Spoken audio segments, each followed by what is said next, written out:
Hey guys, thanks for joining me for another video. What we're going to do today is we're going to look at the Mintion Beagle Camera. I've had a few people ask me about this. I've been curious about it for a while. So I got one in and we're going to check it out and take a look at it. Thanks for joining.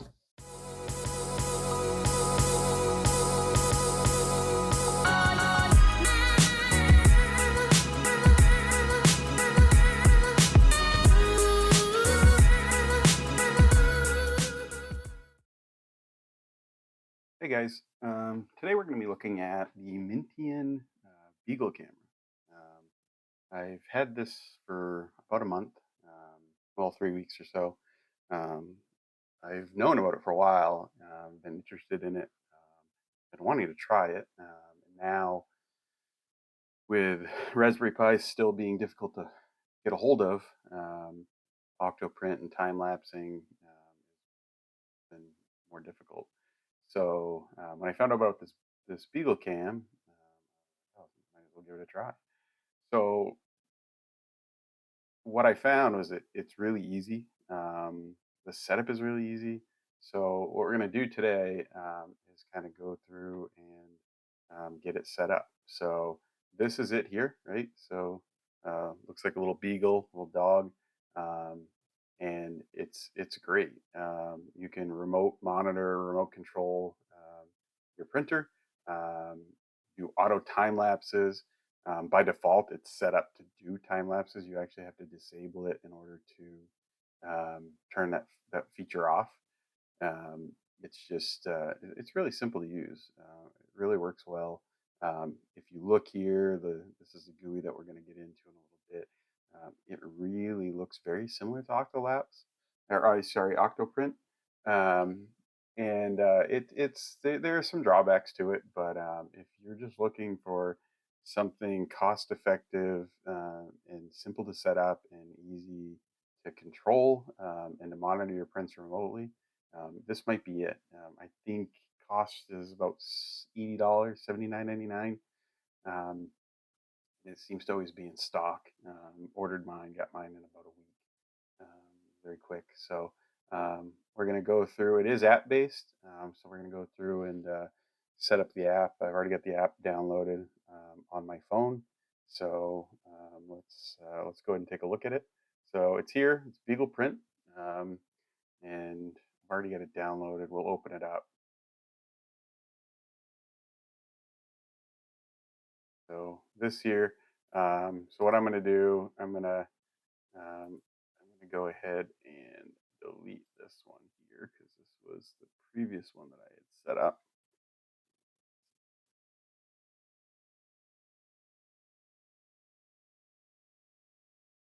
So the benefit of it too is that it works with a lot of different printers. This is their compatibility list here, and it seems like this is constantly updating. I've tried it on my FL Speed Racer. I've tried it on the Kingerin KP3S Pro S1.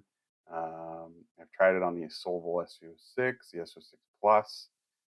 And it works great. I haven't had an issue really with any printers. So tonight, what I'm actually gonna to try it on is the Prusa. So this here, this Prusa MK3S. So let's go back to the app, okay? And this is it. So it's pretty cool. It's small. You know, it's not as compact as it probably could be. I think making it kind of look cute and look like the Beagle Cam, look like the dog, makes it a little bit bigger than it would need to be, but I like it. It's really neat. It has an SD card, right? So it stores your time lapses and stuff on this card. USB-C. This little reset. I reset it since the last time I set it up. Connects to the printer via a USB to the print. I think it's like a USB-A or something, similar to a printer cable. There's an LED for Wi-Fi and the printer. So when you're connected to Wi-Fi, this lights up green. When you're connected to the printer, that will also light up green. Uses the app to connect to your Wi-Fi. So printer here, this is the box it comes in.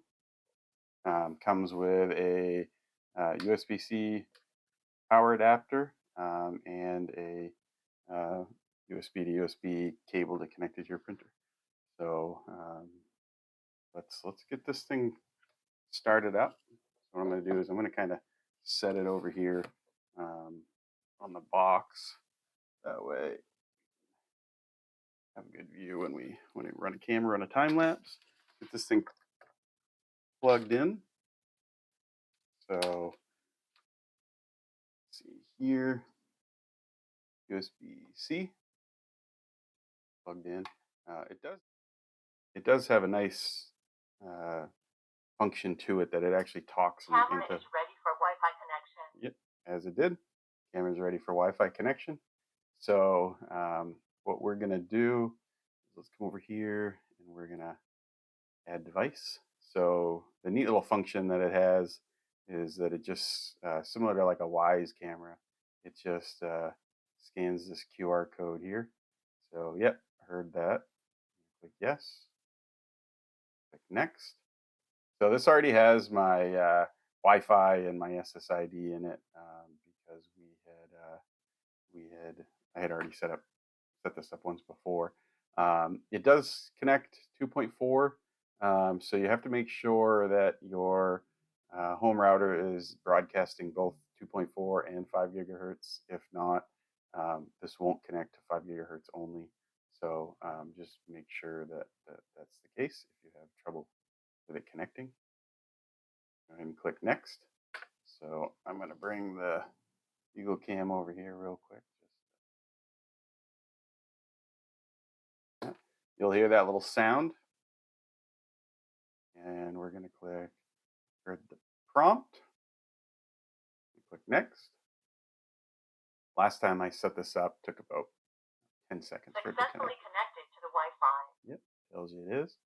So now what I like about this is the app, right? So it's really easy to use. You can name it in here. I just left mine Beagle Cam because I'm going to be using this on multiple machines. So I guess you could name this specific to the machine you were going to be using on. If you were going to have multiple Beagle Cams set up on every machine you have. Brand here. So like I said, it's got quite a few different brands. Like I said, I've set it up on the FL Sun. I've set it up on the Speed Racer. I've set up the King Ring KP3S, the Solvals. So today we're going to be setting it up on the Prusa i3 MK3S Plus, and everything kind of autofills, right? So bed size, everything. So once you have that all set and everything named, you can just click save. Okay, and then once you click save, next is to actually connect the printer to the computer. So I'm going to go ahead and turn the printer on here. Kind of set it back here just so we can get a good view on the print bed. So we're going to go ahead and plug that in.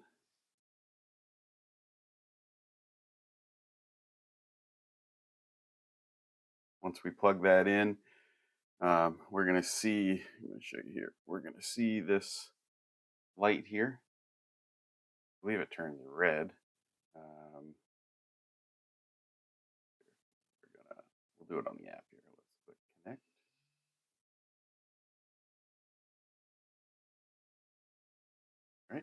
All right. You'll see this light on the camera turn red. So I don't know if you guys can see that or not. So now it's going to be connected, and it's also going to be connected in the web GUI here, right? So I like the app as far as remote monitoring, right? So like if I'm away or I'm not in my office or near one of my printers and I need to check on it, I can just pull the app up. But as far as interacting with the camera, I like the web GUI, right? So Um, Come in here, you go to your IP, and you have everything in here. It's very similar to OctoPrint.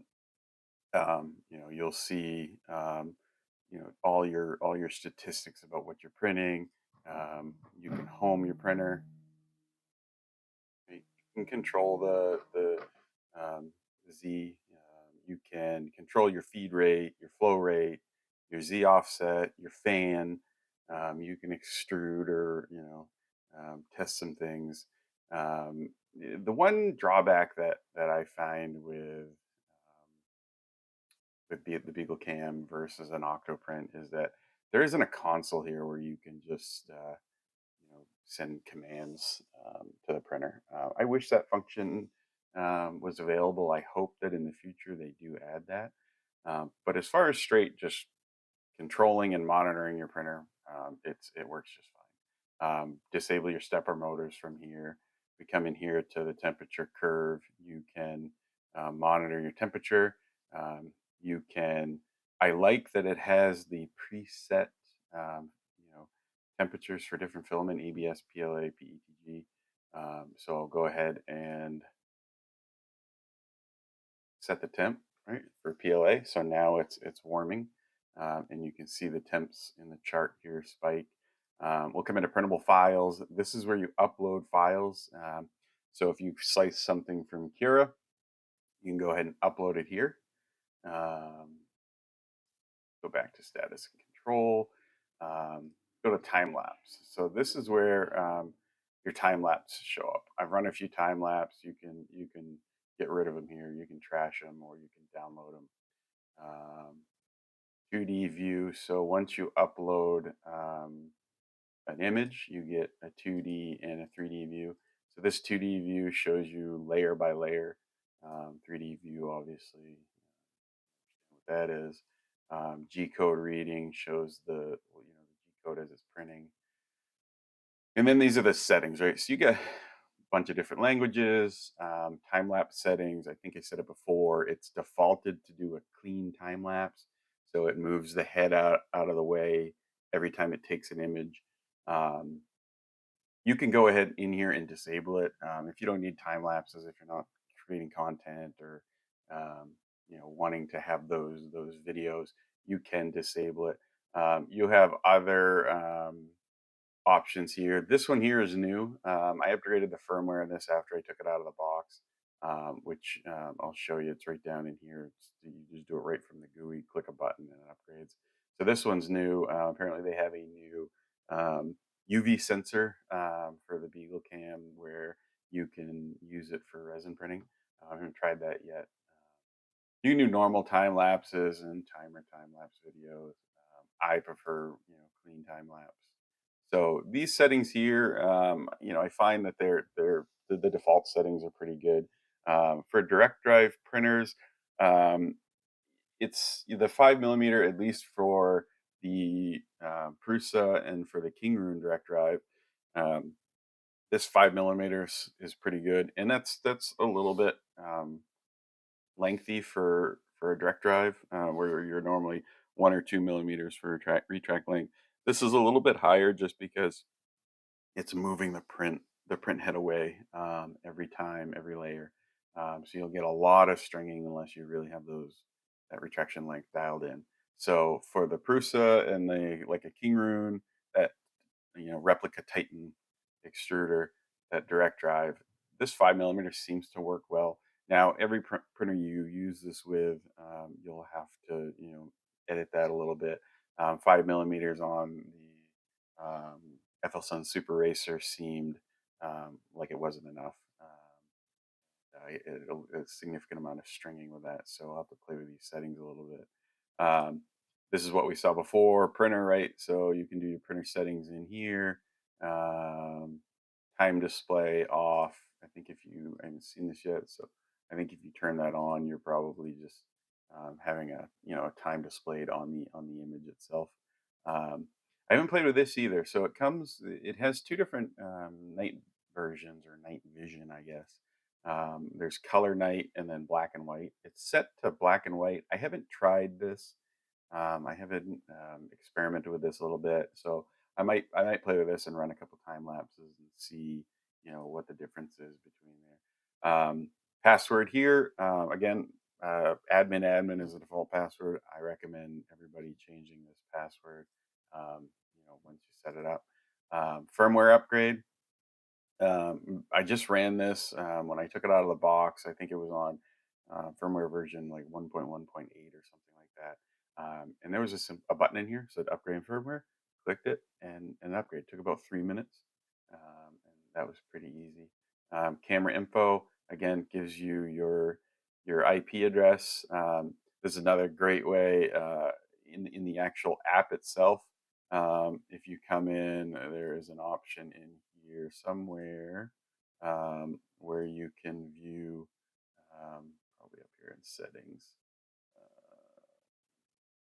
Yeah, where you can get your IP. So once you scan that QR code and it connects your Beagle camera to your Wi-Fi, you can come in here and just grab the IP address and go to the GUI if you want to control it outside of the app. So um, yeah, it works well, guys. I've got no complaints with it. I haven't had any issues with it. I've done 2 or 3 different time lapse videos, and you'll see these at the end of the video here. I'll play those. Um, it seems to work well. One, a couple of the biggest issue with it is because I have been moving this around from printer to printer. I haven't had it specifically mounted to one printer in a good way. So I've kind of been propping it up on the base. And a couple of the time lapses I've done, I just didn't have the camera aligned well, so it started off, and I missed the first few layers. So if you're going to be moving around, that's probably the biggest drawback is just trying to get it propped up right to where you have the whole image or the whole model as it prints in frame. Um, but that's pretty much it. Again, in the app, you have all of the same controls. Um, it's super easy to set up, and I would highly recommend this for anybody that even a content creator that just wants to create easy time lapse videos, or the average printer who just wants to safely monitor their prints, and keep an eye on them. So I thanks guys. At the end of this video, I'll play some of the time lapse videos that I've taken with us, so you can see how they look. And until the next time, have a good day.